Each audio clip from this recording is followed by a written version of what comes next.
guys, welcome back.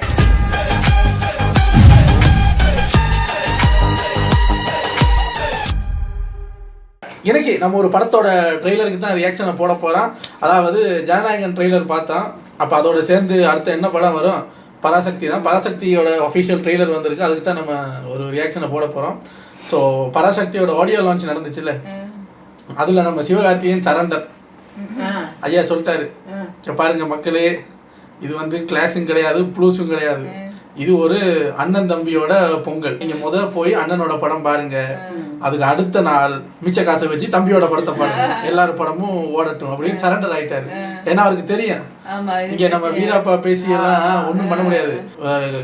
அவங்க producer ஓடிடுவாரு, வீராப்பா பேசிட்டு அவங்க ஓடிடுவாரு. அப்படி ஏதாவது பேசி அவங்க பேச்சை கேட்டு பேசுனா ஐயாவுக்கு தெரியும் கரியர் க்ளோஸ்ன்னு. ஸோ அவர் சொன்னார், நான் வந்து விஜய் சாரோட மேனேஜருக்கு ஃபோன் பண்ணி பேசினேன். அப்போ அவர் விஜய் சாரோட பேசிட்டு சொன்னார், படத்துக்கு வாழ்த்துக்கள் சொன்னார். 2 படமுமே பொங்கலுக்கு வரலாமே, என்ன பிரச்சனைன்னு கேட்டார். அதனால அவரோட ஆசீர்வாதங்களோட வாழ்த்துக்களோட தான் நான் வந்திருக்கேன்னு சொல்லி அப்ரூவராக மாறிட்டார். ஸோ இப்போ நம்ம பராசக்தி ட்ரெய்லரை பார்ப்போம். பார்த்துட்டு ஒரு இன்ட்ரெஸ்டிங்கான ஃபேக்ட் உங்களுக்கு சொல்கிறேன். இது ஒரு 3 minutes வீடியோங்கிறதுனால டக்குன்னு பார்த்துட்டு ரெடி. இதெல்லாம் ஸ்ரீலங்கா.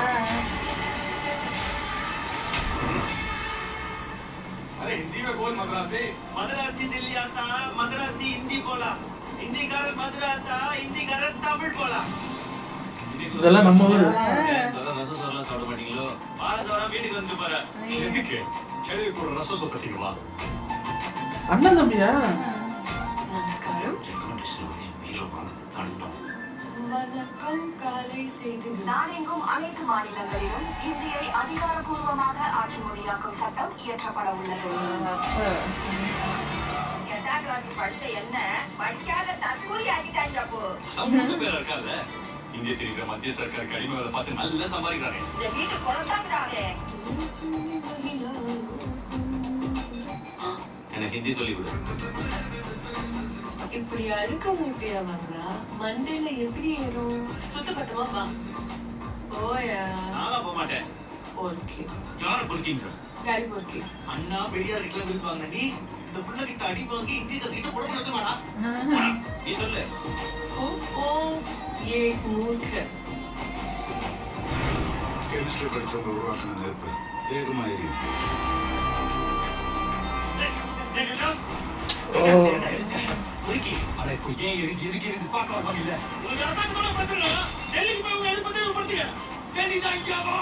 தந்தை இடம், நேரத்துக்கு சாப்பாடு, போட்டுக்கு நல்ல துணி பண்ணி கேட்கறப்பெல்லாம் காசு, அதான் போராட்டப்படுறது. குண்டில கொழுப்பேறி போய் கடை அமைதியா தான் போயிட்டு இருக்கு. பிரச்சனை எதுவும் இல்லை சார். அப்ப பிரச்சனையை உருவாக்குங்க. அவன் எப்படி ஊர்த்தா போராடிட்டு இருக்கான்? உங்க மக்களே உங்க மேல யுத்தம் நடத்துறாங்க. நாலு காலி பயலுங்க ஒரு பில்டிங்க பத்த வச்சதும் தில்லியில இருந்து கிளம்பி வந்திருக்கீங்க. அந்த காலி பயலுக்கு தான் மக்களோட பார்வையில தலைவரா தெரியலாம்ல சார். உங்க ஊர்ல பதுங்கி இருக்கிற மாணவர்களை உடனே வெளியே அனுப்புங்க.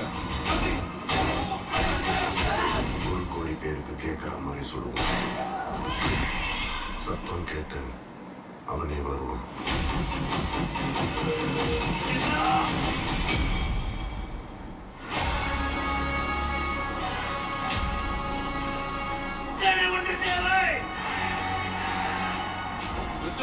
Are you behind this? Roji, we are not behind this. ஆனா இத பண்ணவன் யாரா இருந்தாலும் அவன் என் தம்பி. ஆனா தமிழர்கள் ஹிந்திக்கு ஓ எதிராக மிஸ்டர் அண்ணா. நாங்க ஹிந்தி தெலுங்கு தான் எதிரானவங்க. ஹிந்திக்கோ ஹிந்திக்காரங்களுக்கோ இல்லை. I need your orders. பொள்ளாச்சிலே அடிச்சு பொள்ளாச்சிலே போச்சிடும். Anti nationals come.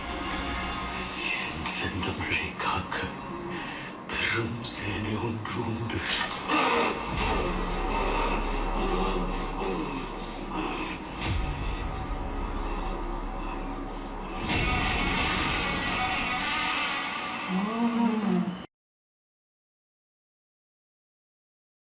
இதில் வந்து இது ஜிவி பிரகாஷோட 100வது படம், சிவகார்த்திகேயனோட 25வது படம்.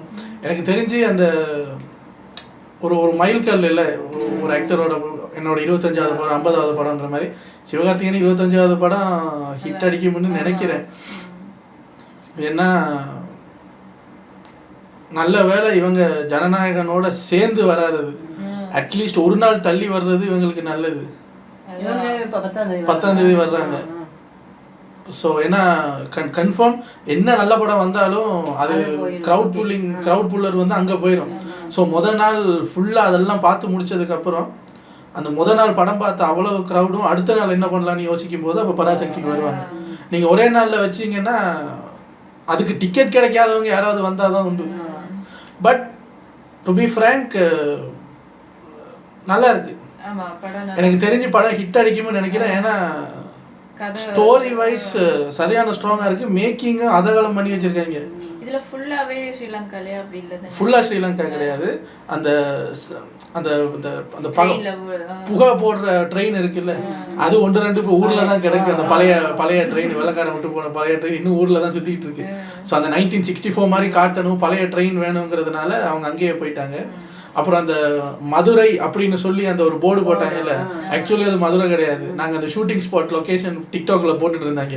அந்த போர்டுக்கு பின்னாடி சிங்களத்தில் எழுதியிருக்கும் அந்த ஏரியாவோட பேர்.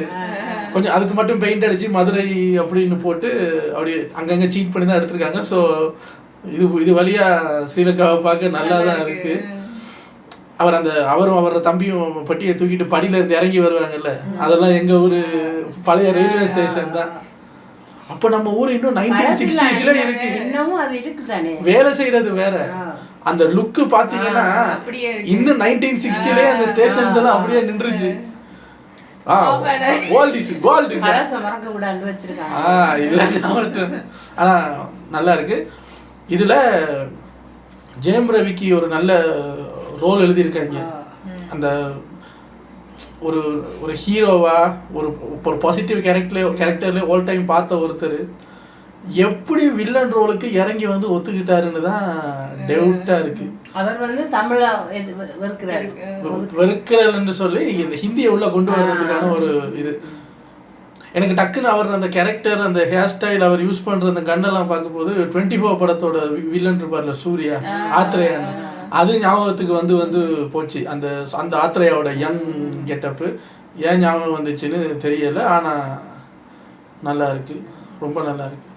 நான் வந்து சிவகார்த்திகேயனும் அதர்வாவும் அண்ணன் தம்பின்னு நினைக்கல.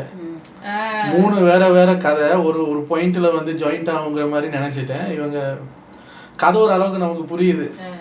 அண்ணன் வந்து அரசாங்க வேலையில் இருக்கிறவர், தம்பி வந்து அதுக்கு எதிராக போராடுறவர்.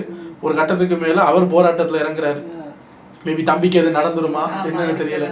ஆக்சுவலி இதில் நடிக்க வேண்டியது சிவகார்த்திகேயன் கேரக்டரில் சூர்யாவும், அதர்வா கேரக்டரில் நடிக்க வேண்டியது துல்கர் சல்மானும். ஸோ அவர் இதில் அந்த பொலிட்டிக்கல் இதாக நிறையா இருக்குன்னு சொல்லி அவர் பேக் பண்ணிட்டாரு. ஸோ பரவாயில்ல, ஒரு 25வது படத்தில் நம்ம கமர்ஷியலாக ஏதாவது பெருசாக மாசு கீசு பண்ணி போகும்னு இல்லாமல் ஒரு சென்சிட்டிவான டாபிக் எடுத்துகிட்டு வந்தது பெரிய விஷயம்தான். நல்லா இருக்குங்க. ஆமா, நான் அதான் சொன்னேன், அந்த நிறைய விஷயம் இருக்கு. நான் கூட அப்படிதான் நினைச்சிருந்தேன். பட் ட்ரெய்லர் பார்த்த உடனே இல்ல இதுல ஸ்டஃப் உள்ள படம் தான், ஸ்டஃப் உள்ள படம். அதுவும் அந்த 1960-15 போகும்போது என்ன சார் நொய்ங்கிற மாதிரி இருக்குமான்னு நினைச்சேன். ட்ரெய்லரே இன்ட்ரெஸ்டிங்கா இருக்கு. அவங்க ட்ரெய்லர்லயே கதையை சொல்லிட்டாங்க.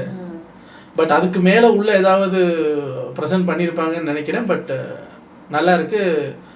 ஹிட் அடிக்கிறதுக்கு 99% சான்ஸ் ஜாஸ்தியாக தான் இருக்கு. நல்லா இருக்கு. பட் குட் சாய்ஸ் அவங்க அடுத்த நாள் ரிலீஸுக்கு போனது.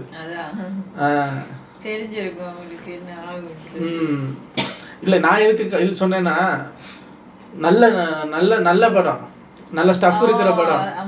கிளாஷ் உடன்ட்டு வந்துட்டு ஒரு நல்ல பொட்டென்ஷியலான கதை வேஸ்ட் ஆயிருமோன்னு யோசிச்சா இல்லை. ஒரு நாள் தள்ளி போகிறதுனால அவங்க சேஃப் ஜோனில் தான் இருக்காங்க. எனக்கு தெரிஞ்சு ட்ரெய்லரை பார்க்குற வரைக்கும் இது அப்படியே படத்துக்கு கொண்டு வந்துட்டாங்கன்னு வச்சுக்கோங்க. இந்த ட்ரெய்லரில் பார்த்த அந்த ஒரு ஃபீலை அப்படியே படத்துக்கு ஒரு 2 ஹவர்ஸுக்கு கொண்டு வந்துட்டாங்கன்னா கண்டிப்பாக ஹிட் ஆகும். ஏன்னா வந்து ஒரு எவ்வளோ வெயிட்டான டாபிக் எடுத்திருக்காங்களோ அதுக்கு வெயிட்டான ஒரு விஷுவல்ஸும் நமக்கு அதில் தெரியுது. ஜிவி பிரகாஷும் மியூசிக்கெல்லாம் அதெல்லாம் பண்ணி வச்சிருப்பாரு. அந்த ட்ரெய்லரில் அந்த மியூசிக்கை நமக்கு ஃபோக்கஸ் பண்ண விடலை பாருங்க. அதில் அது இதில் சுற்றிக்கிட்டு இருக்கு. அப்போ சுதா கொங்காரா அவங்க சைடில் பெருசாக அதை இறக்கியிருக்காங்க. எனிவேஸ், வாழ்த்துக்கள். எல்லா படமும் வரட்டும். போய் பார்ப்போம். எல்லாம் நல்லா இருக்கு. ஆனால் சின்ன ஒரு விஷயம் பண்ணியிருக்காங்க. என்னன்னா, நம்ம தளபதியோட ஜனநாயகன் வந்து ரிலீஸ் ஆகி வியூஸ் அள்ளிக்கிட்டு போயிடுச்சு.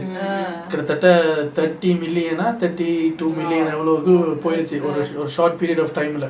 இப்போ இவங்க ரிலீஸ் ஆகுறாங்க. இப்போ அவங்க ரிலீஸ் ஆகும்போது இப்போ சிவகார்த்திகேயன் அவரோட ஸ்பீச்சில் அப்ரூவராக மாறினது ஓகே. அது இப்போ ஆடியோ லான்ச்சில் அவர் பேசிட்டாரு. அது இப்போ சன் டிவியோட டெலிகாஸ்ட் பண்ணுற ஃபுட்டேஜில் அது வருதான்னு பார்க்கணும். அது ஃபர்ஸ்ட் வருதான்னு நம்ம பார்க்கணும். நான் இன்னும் அந்த வீடியோ போய் பார்க்கல. அவர் பேசின அந்த ஒரு கிளிப் மட்டும் தான் பார்த்தேன். அந்த அங்கேயே ரெக்கார்ட் பண்ண கிளிப். ஸோ அது வர்றதுக்கு சான்ஸ் இல்லை போல. ஏன்னா அதில் இவர் தளபதி விஜய் அவரோட கடைசி படம் 33 வருஷமா நம்மளை என்டர்டெயின் பண்ணவர் அப்படி இப்படின்லாம் சொல்லிட்டாங்க. ஸோ இப்போ இவங்க இதை ஒரு படமா பார்த்தாங்கன்னா அது அந்த ஸ்பீச்சில் வந்துடும். அப்படின்னாங்கன்னா வராது. ஸோ இதில் என்ன விஷயம்னா, ட்ரெய்லர் ரிலீஸ் ஆகி ட்ரெய்லர்லாம் நல்லா தான் இருக்குது. 1 மில்லியன் 2 மில்லியன் வியூஸ் போயிருந்தது. நிறையா பேர் விடிய எழுப்பி பார்க்குறாங்க. 29 மில்லியனா 22 மில்லியன் வியூஸ் போயிருக்கு நைட்டோட நைட்டா. என்னங்கடா, அப்போ தான் சார் எங்களுக்கு விஷயம் தெரியாது. நைட்டோட நைட்டா 20-25 மில்லியன் வியூஸ் போனோன்னே அப்பாடி என்ன நம்புறது அப்போ சார். இப்போ எங்களுக்கும் அதை எப்படி எடுக்கணும்னு தெரியும். அது எப்படி அந்த வியூஸ் நைட்டு நாங்கள் படுக்கும்போது மட்டும் ஏறுது அது எங்களுக்கும் தெரியும் சார். நீங்க இப்போ போய் இந்த சிறுபுலத்தனமெல்லாம் பண்ணிட்டு இருக்கீங்க. இதுல என்னன்னா யோசிச்சு பாருங்க, 29 மில்லியன் வியூஸுக்கு 13,000 கமெண்ட்ஸ் தான் வந்திருக்கு. 29 மில்லியன் வியூஸுக்கு 3 லட்சம் லைக்ஸ் தான் வந்திருக்கு. ஜனநாயகனுக்கு 30 மில்லியனுக்கு அட்லீஸ்ட் 1.3 மில்லியன் லைக்ஸ் வந்திருக்கு. 86,000 90,000 கமெண்ட்ஸ் வந்திருக்கு. ஸோ ஜனநாயகனுக்கு ஈக்குவலாக வியூஸ் எடுக்கிறீங்கன்னா அங்கே ஒரு 90,000 கமெண்ட்ஸ் வருதுன்னா இங்கே ஒரு 50,000 வருதுல்ல. 13,000 தான் வந்திருக்கேன். வியூஸ் ஒன்லி பேக்கேஜுக்கு போயிட்டீங்களா? நீங்கள் அந்த பேக்கேஜுக்கு போகும்போது அந்த எக்ஸ்ட்ரா காசு கொஞ்சம் செலவாகும். லைக்ஸும் கமெண்ட்ஸும் சேர்த்து போடுற மாதிரி கேட்டு பாருங்க. அந்த பேக்கேஜும் வச்சிருப்பாங்க. கொஞ்சம் செலவு தான் அது. எனிவேஸ் ட்ரெய்லர் நல்லா இருந்தது. இந்த இப்போ இப்படி சொல்லணும், ஜனநாயகன் ட்ரெய்லரில் ஏஐ ஃபுட்டேஜ் யூஸ் பண்ணாங்கன்னு கத்திக்கிட்டு வந்தீங்கல்ல, அதுக்கும் இதுக்கும் சரியா போயிடும். இதை நீங்கள் மறந்தீங்கன்னா உங்களுக்கு எப்படி நைட்டோட நைட்டாக 29 மில்லியன் வியூஸ் வந்துச்சுங்கிறத நாங்கள் மறந்துடுவோம். அவன் 2 பேரும் அடிச்சுக்கிறாம இப்போ படத்தை பார்த்து வரலாம். இதை நோண்டுன்னா அதை நோண்டு, அது நோண்டு படம் சரியா? ஸோ நீங்களும் ஏஐ ஃபுட்டேஜை பார்க்கல, நாங்களும் ஆமா உங்களோட ட்ரெய்லர் எல்லாம் பார்ப்போம். வியூஸ் கிட்ட கண்ணு போகும்போது சொல்லுங்க அது எப்படி வந்துச்சு ஏன் வந்துச்சுலாம் கேட்க மாட்டோம். அதே மாதிரி நீங்களும் ட்ரெய்லர் எல்லாம் பார்க்கணும். அந்த ஃபுட்டேஜ் வரும்போது இந்த பக்கம் அந்த லோகோவெல்லாம் பார்க்கக்கூடாது, அப்படி கண்ணை சூக்கிடணும். இப்படி மாறி மாறி உதவி பண்ணிக்கிட்டோம்னா பிரச்சனை இல்லை, யாருக்கும் பாதகம் இல்லாமல் போயிடும். எனிவேஸ் வீடியோ நல்லா இருந்தது, ட்ரெய்லர் நல்லா இருந்தது. உங்கள் அடுத்த வீடியோ வந்து சந்திக்கிறேன். Take care.